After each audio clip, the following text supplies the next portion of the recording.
Hi viewers, நம்ம பார்க்க போகிறது என்ன அப்படின்னா பயிற்சி 7.3ல் 4வது வினா. வினா என்னன்னு பாருங்கள். லக்ராஞ்சியின் சராசரி மதிப்பு தேற்றத்தை பயன்படுத்தி கொடுக்கப்பட்ட சார்புகளுக்கு கொடுக்கப்பட்ட இடைவெளியின் முனைப்புள்ளிகள் வழியே செல்லும் நானுக்கு இணையாக ஒரு தொடுப்புள்ளியின் எக்ஸ் மதிப்பை காண்கன்னு கேட்குறாங்க. லக்ராஞ்சியின் சராசரி மதிப்பு தேற்றம், தொடுகோட்டின் தொடுப்புள்ளி, இதெல்லாம் எங்கே லிங்க் ஆகுது அப்படிங்கிறத பாருங்கள். இது வழக்கம் போல் லக்ராஞ்சியின் சராசரி மதிப்பு தேற்றத்தில் சொல்லக்கூடிய இந்த சார்பு அப்புறம் அவங்க கொடுக்குற இடைவெளி இது ஏபி அப்படின்னு எடுத்துக்கிட்டோம்னா ஏ எக்ஸ் ஈக்குவல் டு ஏவில் வளைவரையின் மீது உள்ள புள்ளி ஏ கமா எஃப் ஆஃப் ஏ, அதே போல் எக்ஸ் ஈக்குவல் டு பியில் வளைவரையின் மீது உள்ள புள்ளி B comma F of p. இந்த இரண்டு புள்ளிகளுக்கு இடையில தான் நம்ம லக்ராஞ்சியின் சராசரி மதிப்பு தேற்றத்தை பற்றி பேசுகிறோம். இந்த ஏலேருந்து பி வரைக்கும் வளைவரை தொடர்ச்சியாக இருக்கணும் மற்றும் வகைவிடத்தக்கதாக இருக்கணும். அப்படி இருந்ததுன்னா ஏக்கும் பிக்கும் இடையில ஏதேனும் ஒரு மதிப்பு சி எப்படி இருக்கும், நம்மளுக்கு F dash of C equal to F of B minus F of A by B minus A அப்படின்னு இருக்கும். இதுதான் லக்ராஞ்சியின் சராசரி மதிப்பு தேற்றம். இதில் கேள்வி நம்மள என்ன கேட்டிருக்காங்கன்னா, இடைவெளியினுடைய முனைப்புள்ளியின் வழியாக செல்லும் நான் சொல்கிறாங்க. இப்போது இடைவெளியினுடைய முனைப்புள்ளிகள்லாம் ஏபி இல்லையா, எக்ஸ் ஈக்குவல் டு ஏவுக்கு நேராக வளைவரின் மீது உள்ள புள்ளி A comma F of A, இன்னொரு முனைப்புள்ளி பிக்கு நேராக வளைவரையின் மீது உள்ள புள்ளி B comma F of B. இப்போ ஏ கமா எஃப் ஆஃப் ஏவையும் பி கமா எஃப் ஆஃப் பியும் இந்த புள்ளிகள் வழியாக செல்லக்கூடிய இந்த நானுக்கு இணையாக வரையப்படும் தொடுகோட்டின் தொடுபுள்ளியினுடைய எக்ஸ் மதிப்பு, அதுதான் இந்த சி மதிப்பு. அவங்க கேட்கறது தான் சி மதிப்பு. சரிங்களா, இதுதான் அவங்க கேட்குறாங்க. அப்போ இந்த ஃபர்ஸ்ட் இந்த நானும் நம்மளுடைய தொடுகோட்டினுடைய சாய்வும் நானும் இணையாக இருக்கும். அதான் கேள்வி கேட்குறாங்க. இணையாக இருக்கக்கூடிய சி மதிப்பு தான் கேட்குறாங்க. எந்த புள்ளியில் எந்த தொடுபுள்ளியில் நம்ம தொடுகோடு வரைஞ்சா இந்த நானுக்கு இணையாக இருக்கும்னு கேட்குறாங்க. அப்போது நானும் தொடுகோடு இணையாக இருக்கணும்னா நானினுடைய சாய்வும் தொடுகோட்டினுடைய சாய்வும் சமமாக இருக்கணும். தொடுகோட்டினுடைய சாய்வு என்ன, வளைவரையின் மீது ஏதேனும் ஒரு புள்ளியினுடைய தொடுகோட்டின் சாய்வுங்கிறது எஃப் டேஷ் ஆஃப் சி, இது நமக்கு தெரியும். இது நானின் சாய்வுங்கிறது என்ன, இது இரண்டு புள்ளிகளை இணைக்கின்ற நேர்கோடு x1 y1 x2 y2. இந்த இரண்டு புள்ளிகளை இணைக்கின்ற நேர்கோட்டின் சாய்வுன்னு பார்த்தா y2 minus y1 by x2 minus x1. அப்போ என்ன வரும், F of B minus F of A by B minus A. அப்போது ஏதேனும் ஒரு புள்ளி சியில் தொடுகோட்டின் சாய்வு நானின் சாய்வுக்கு சமமாக இருக்குங்கிறதா லக்ராஞ்சியினுடைய சராசரி மதிப்பு தேற்றம். அப்போ கேள்வியே என்ன கேட்குறாங்க, லக்ராஞ்சியின் சராசரி மதிப்பு தேற்றத்தில் வரக்கூடிய சி மதிப்பு தான் வினாவை இப்படி மாற்றி கேட்கலாம். அதாவது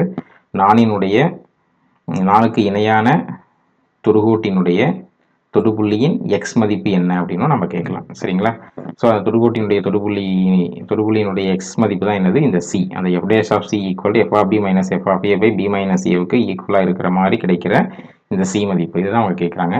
ஸோ நம்ம எப்படி இதை ஆன்சர் பண்ணுறோம் பாருங்கள். தீர்வு, லக்ராஞ்சியின் சராசரி மதிப்பு தேற்றத்தை பயன்படுத்தி இதற்கான ஆன்சர் நம்ம பண்ணுறோம். சார்பு, முதல் வினாவுக்கான சார்பு என்ன, f of x equal to x cube minus 3x plus 2. இங்கே இடைவெளி மைனஸ் 2,2. ஸோ இதை தான் நம்ம ஒரு முனைப்புள்ளி ஏ இன்னொரு முனைப்புள்ளி பின்னு எடுத்துக்கிறோம். இந்த ஏ கமா பிங்கிற இந்த மூடிய இடைவெளி. இந்த இடைவெளியில் நம்ம முதல்ல என்ன சொல்லணும், லக்ராஞ்சியின் சராசரி மதிப்பு தேற்றத்தில் நம்ம தொடர்ச்சியாக இருக்கான்னு பார்க்கணும். சார்பு பார்த்தீங்கன்னா ஒரு பல்லுறுப்புக்கோவை சார்பு இல்லையா. பல்லுறுப்புக்கோவை சார்பு அப்படின்னாவே அது எந்த ஒரு மெய்யின் இடைவெளியிலும் அது என்னவாக இருக்கும், தொடர்ச்சியானதாக இருக்கும், வகையிடத்தக்கதாக இருக்கும். ஆகவே நம்ம என்ன சொல்லிடலாம், அதை செக் பண்ணுங்கிற அவசியம் கூட இல்லை. எஃப் ஆஃப் எக்ஸ் ஆனது பல்லுறுப்புக்கோவை சார்பாக இருப்பதால் மூடிய இடைவெளி -2,2 தொடர்ச்சியானது எழுதிடலாம். ரெண்டாவது வகையிடத்தக்கதுன்னு சொல்லணும். அதுக்கு நம்ம என்ன செய்கிறோம், எஃப் டேஷ் ஆஃப் எக்ஸ் கண்டுபிடிக்கிறோம். எஃப் டேஷ் ஆஃப் எக்ஸ் என்ன வரும், எக்ஸ் கியூவை வகையீடு செஞ்சால் 3x² minus 3 into X differentiate பண்ணால் 3, 2 டிஃப்ரென்ஷியேட் பண்ணால் 0 ஆகிடுது. இதுதான் எஃப் டேஷ் ஆஃப் எக்ஸ். அப்புறம் இப்போ பார்த்தீங்கன்னா இந்த எஃப் டேஷ் ஆஃப் எக்ஸுமே ஒரு பல்லுறுப்புக்கோவை சார்புங்கிறதுனால இந்த இடைவெளியில் எந்த மதிப்பு போட்டோம்னாலும் நம்மளுக்கு F dash of x value கிடைச்சிடும். அதனால் எஃப் ஆனது திறந்த இடைவெளி -2,2 வகையிடத்தக்கதாகவும் உள்ளது. அப்போ இது வகையிடத்தக்கது, ரெண்டு கண்டிஷனையும் இது சாட்டிஸ்ஃபை பண்ணிட்டதுனால தேர்ஃபோர் லக்ராஞ்சியின் இடைமதிப்பு தேற்றப்படி, லக்ராஞ்சியின் சராசரி மதிப்பு தேற்றப்படி என்ன செய்யலாம், F dash of C equal to F of B minus F of A இல்லையா. அங்கே பிங்கிறது +2, ஏங்கிறது -2. So F of 2 minus F of -2 by 2 minus minus 2 f of b minus f of a by b minus a என்றவாறு நம்மால் என்ன கண்டுபிடிக்க முடியும்? c என்ற ஒரு மதிப்பு திறந்த இடைவெளி -2, 2இல் காண முடியும். இப்போ நம்ம அதை கண்டுபிடிக்கிறோம். f dash of c என்ன அர்த்தம்? f dash of xல xக்கு பதிலாக c அப்படின்னு பிரதிட்டுருங்க. அப்போ என்ன வரும்? 3c² minus c equal to f of 2ஓட மதிப்பு xக்கு 2 அப்படின்னு நம்ம வளைவரையில் இங்கே பிரதிட்டோம்னா நம்மளுக்கு என்ன கிடைக்குது அப்படின்னு பாருங்கள். xக்கு 2 போட்டால் 2 கியூப் 8 மைனஸ் 3 × 2 -6 ப்ளஸ் 2 இது f of 2 minus f of -2 அப்படின்னா -2 கியூப் என்ன வரும்? -8 -2 பிரதியிடும் பொழுது +6 plus 2 by 2 minus of minus plus 2 plus 2 என்ன வரும்? 4 ப்ளஸ் 2 மைனஸ் 2 கேன்சல் ஆயிரும். 8 minus of minus plus 8 plus 8 8 plus 8 16 -6 -6 -12 by 4. So answer என்ன வருது? 16 - 12 4/4 கேன்சல் பண்ணும் பொழுது மதிப்பு 1. அப்போது 3c² minus 3c² minus 3 c² minus 3 3x² minus 3ங்கிறதுனால 3c² மைனஸ் 3ஓட மதிப்பு 1 அப்படின்னு நம்மளுக்கு கிடைச்சிருக்கு. அப்போது 3c² minus 3 equal to 1 minus 1 அங்கே போச்சுன்னா 3c² ஈக்குவல் டு 1 + 3 4. அப்போது c² equal to 4/3 c equal to plus or minus 2/√3 கிடைக்குது. இது அந்த திறந்த இடைவெளிக்குள்ளே, ஏன்னா 2/√3ங்கிறது -2/√3ங்கிறது -2க்கு இந்த பக்கம் தான் இருக்கும், +2/√3ங்கிறது 2க்குள்ளே தான் இருக்கும். அப்போ இது நம்ம திறந்த இடைவெளி -2, +2ங்கிற இடைவெளிக்குள்ளே தான் இருக்கும் இது. ஸோ அதனால் இதுதான் நம்மளுடைய சி மதிப்பு அப்படின்னு நம்ம சொல்லிடலாம். ஸோ இந்த சி மதிப்பில் நம்ம துருப்புள்ளி இந்த சி மதிப்பில் இந்த சியோட மதிப்பு 2,2/√3 அப்படிங்கிற வேல்யூ எடுத்துக்கிட்டு f of c கண்டுபிடிச்சோம்னா அந்த புள்ளியில் வரையக்கூடிய தோடு 4க்கு இணையாக இருக்கும். அதே போல் இன்னொரு மதிப்பான -2,√3 கிடைக்கும். அதனால் நம்மளுக்கு இந்த 2 மதிப்புலையுமே வரையக்கூடிய தொடுகோடானது இந்த 4னுடைய தொடுகோட்டிற்கு இணையாக இருக்கும் அப்படின்னு சொல்லலாம். தேர்ஃபோர் இதை கேன்சல் ஃபைனலாக எப்படி எழுதணும்? x equal to plus or minus 2/√3இல் வரையப்படும் தொடுகோடு 4ற்கு இணையாக அமையும் அப்படின்னு ஆன்சர் முடிச்சிடலாம். இணையாக அமையும் அப்படின்னு சொல்லிடலாம். அடுத்து இரண்டாவது வினா. ஸோ முதல் வினா நம்ம ஆன்சர் பண்ணிட்டோம்.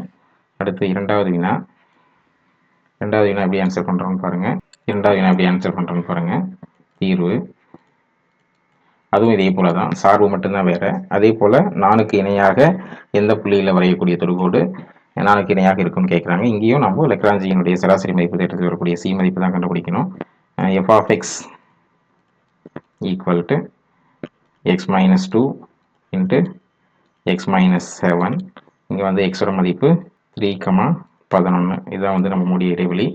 இதுவும் பார்த்தீங்கன்னா மல்டிப்ளை பண்ணிடுங்க. மல்டிப்ளை பண்ணி பார்த்தா x × x x², x × -7 -7x, -2 × x -2x, -× plus 2 14. That is f of x ஓட மதிப்பு x² -9x + 14. இதுதான் நம்மளுடைய f of x.